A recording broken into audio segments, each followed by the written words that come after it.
آج کل آپ نظر دوڑائیں، نمازی ہے، نیک ہے،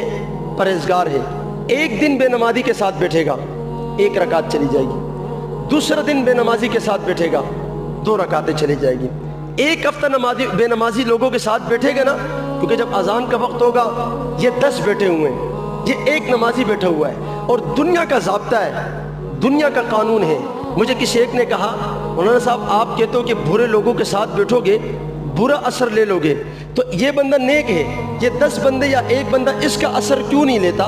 نیک بندے پر برا اثر جلدی آئے تو برے بندوں پر نیکی کا اثر جلدی کیوں نہیں آئے؟ تو ایک ضابطہ یاد رکھنا، یہ دنیا ہے، آزمائش کی جگہ ہے، اس دنیا میں شر خیر کے اوپر جلدی غالب آتا ہے، شر خیر کے اوپر جلدی غالب آتا ہے۔ مثال سمجھیے، نیکی کی طرف لانے میں بہت مشقت ہوتی ہے، تکلیف ہوتی ہے، دل کو